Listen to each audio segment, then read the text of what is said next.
পুরুলিয়া থেকে এবার বাঁকুড়া কার্যত ঘোল খাওয়াচ্ছে বাঘিনী। বাঁকুড়ার গোসাইডিহি এলাকায় চলছে সার্চ অপারেশন। গতকাল বাঘিনীকে নিশানা করে ঘুমপাড়ানি গুলিও করা হয়, তবে বাঘিনীর কাছে যেতেই সে ফের চম্পট দেয়। ঘুমপাড়ানি গুলিতে কাবু কি হয়েছে বাঘিনী তা এখনো পর্যন্ত স্পষ্ট নয়। রাতভর চেষ্টা করেও এই বাঘিনীকে বাগে আনা এখনো পর্যন্ত যায়নি। রাতের পর রাত জাগছেন বনকর্মীরা। জঙ্গল থেকে অপর জঙ্গলে চলে যাচ্ছে এই বাঘিনী। রেডিও কলারের মাধ্যমে বাঘিনীর অবস্থান জানা যাচ্ছে। পুরুলিয়া থেকে এবার বাঁকুড়া কার্যত ঘোল খাওয়াচ্ছে এই বাঘিনী। এই বাঘিনীকে বাগে পেতে হিমশিম খেতে হচ্ছে বনকর্মীদের। গতকাল ঘুমপাড়ানি গুলিও ছোড়া হয়, তবে তাতে কি কাবু হলো এই বাঘিনী তা এখনো পর্যন্ত কিন্তু স্পষ্ট হচ্ছে না। রাতভর চেষ্টা করে চলেছিলেন বনকর্মীরা এই বাঘিনীকে ধরার জন্য, তবে এখনো পর্যন্ত সে কিন্তু ফাঁদে পা দেয়নি। এক জঙ্গল থেকে অপর জঙ্গলে চলে যাচ্ছে বাঘিনী। রেডিও কলারের মাধ্যমে বাঘিনীর অবস্থান জানা যাচ্ছে। গোসাইডিহি এলাকায় চলছে সার্চ অপারেশন। কার্যত ঘোল খাওয়াচ্ছে বাঘিনী।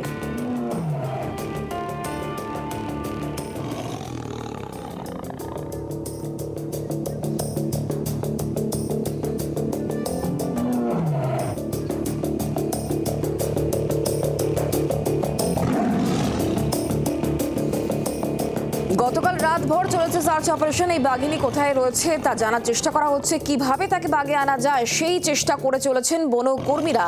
রাতভর সার্চ অপারেশন চলেছে এবং এই সার্চ অপারেশনে ঠিক কি হলো তা তুলে ধরেছেন প্রতিবেদন আকারে আমাদের প্রতিনিধি সৌরভ। দেখাবো। সারা রাত অপারেশনের পর এখন কিছুটা বিশ্রাম বললেও বাঘিনীকে বিশ্রাম দেওয়া হয়েছে, কিন্তু কাজে কোনো রকম কোনো বিশ্রাম কিন্তু নেই। তার কারণ দেখা যাচ্ছে যে নেট টাঙানো হয়েছিল তার পাশে নতুন করে আরও একটা নেট টাঙানো হয়েছে।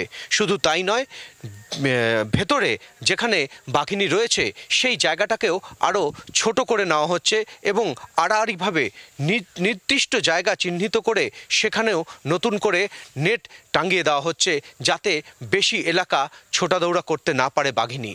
নির্দিষ্ট করে ট্রাঙ্কুলাইজ করলে যেন একটা খাঁচার মধ্যে সে আটকে পড়তে পারে সেই ব্যবস্থাই করা হচ্ছে। আর এরই পাশাপাশি গোটা এলাকাকে ঘিরে ফেলা হয়েছে। সাধারণ মানুষ থেকে শুরু করে কাউকেই এই এলাকায় ঢুকতে দেওয়া হচ্ছে না। যদিও এই কারণে গ্রামবাসীরা বেশ কিছুটা ক্ষুব্ধ। তাদের বক্তব্য, গত দুদিন ধরে তারা বাড়ির বাইরে বেরোতে পারছেন না। তারা তাদের গবাদি পশুকে খাবার দেওয়াতে নিয়ে যেতে পারছেন না, যার ফলে তারা চরম সমস্যায় রয়েছেন, আতঙ্কে রয়েছেন। এই মুহূর্তে সবারই একটাই লক্ষ্য, কখন ধরা পড়ে সেই বাঘিনী, তাহলেই সব দিক থেকে নিশ্চিন্ত হওয়া যায়। সৌরভ চৌধুরী, জি24 ঘন্টা। বনকর্মীরা এখনো পর্যন্ত কি জানাচ্ছেন এবং এই বাঘিনীর অবস্থানই বা কোথায় সবটা নিয়ে আমরা লেটেস্ট আপডেট নেব, কথা বলবো। সৌরভ আমাদের সঙ্গেই রয়েছেন প্রতিনিধি এই মুহূর্তে টেলিফোন লাইনে। সৌরভ, কি বলা হচ্ছে?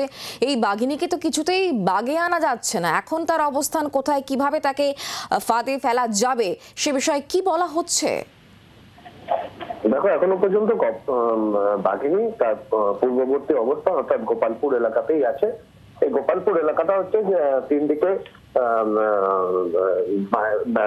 ড্যাম এবং তার একপাশে বড় ঘাসের জঙ্গল। এই বড় ঘাসের যে ঝোপ, সেই ঝোপেই আত্মগোপন করে আছে গত দুদিন ধরে বাঘিনী। এবং গতকাল এই ঝোপের বেশ কিছুটা অংশ পেলোডার দিয়ে পরিষ্কার করে দেওয়া হয়েছিল, যাতে পরিষ্কার তাকে দেখা যায় এবং খুব সহজেই তাকে ট্রাঙ্কুলাইজ করা যায়। সেই চেষ্টায় তিনবার করেও সেখানে ব্যর্থ হয়। তিনবার তাকে ট্রাঙ্কুলাইজ করার পরও তাকে কাবু করা যায়নি। এবং এই মুহূর্তে এই ঝোপের বেশ কিছুটা অংশ যেখানটায় রয়ে গেছে সেখানেই সে আছে। তাকে এই মুহূর্তে খুব বেশি ঘাটাতে চাইছে না আর যে সমস্ত ফরেস্টের লোকজনরা আছে তারা, তার কারণ কালকে 3বার ট্রাঙ্কুলাইজ করার পর তার অবস্থা কিছুটা পরিস্থিতি কিছুটা জটিল হবে এমনটাই মনে করে নেওয়া হচ্ছে। ফলে আজকে এই রোদে তাকে যদি আবার ট্রাঙ্কুলাইজ করার চেষ্টা হয় তাহলে তার যে পরিশ্রম হবে, শারীরিক পরিশ্রম হবে, সেটা তার শরীরের পক্ষে যথেষ্ট ভালো হবে না এমনটাই মনে করা হয়েছিল। এবং সে কারণেই সকালের দিক থেকে সমস্ত এই অপারেশনের কাজ বন্ধ রাখা হয়েছে। শুধুমাত্র তার যে নির্দিষ্ট এরিয়া, সেই নির্দিষ্ট এরিয়ায় আরো জাল ছোট করে দেওয়া হয়েছে, যার ফলে ও যেন বেশি এলাকায় না ছুটে বেড়াতে পারে এবং এই নির্দিষ্ট ছোট একটা জায়গার মধ্যেই তাকে সীমাবদ্ধ রাখা যায় এবং সেখানে খুব সহজেই ট্র্যাঙ্কুলাইজ করা যায়। এখনো পর্যন্ত তাহলে কি এবার বাগে আনা যাবে? কারণ যেহেতু ট্রাঙ্কুলাইজ করা হয়েছে, তার শারীরিক অবস্থার দিকে নজর রাখা হচ্ছে, তার পেরিফেরিটাকে ছোট করে দেওয়া হয়েছে, তাহলে কি এবার জালে আনা সম্ভব হবে? এটাই কি মনে করছেন বনকর্মীরা? দেখো, এর আগে যে অংশটার মধ্যে ছিল সেটাও কিন্তু খুব বেশি বড় অংশ ছিল না। ফলে ফরেস্টের কর্মীরা যারা আছেন তারা বারবারই মনে করছেন যে এবার এই হয়তো তাকে বাগে আনা সম্ভব। কালকে তিনবার বাগে নিয়ে আসা হয়েছিল, তারপরেও বাঘ সে হাতছাড়া হয়ে যায়। ফলে যতক্ষণ না সে ধরা পড়ছে, যতক্ষণ না পর্যন্ত তাকে খাঁচাবন্দি করা যাচ্ছে, ততক্ষণ আর নিশ্চিত করে এই কথাটা বলা যাচ্ছে না তাকে কাবু করা সম্ভব কি সম্ভব নয়। তবে আশাবাদী যে এই 12টার পর যে অপারেশন শুরু হবে, সেই নির্দিষ্ট একটা জায়গা ছোট করে রাখা হয়েছে, সেই জায়গার মধ্যেই অপারেশন শুরু হবে এবং তাতে একটা ভালো ফলাফল আশা করছেন বন দপ্তরের কর্তারা। বাংলার আওয়াজ, বাঙালির আবেগ, জি 24 ঘন্টা।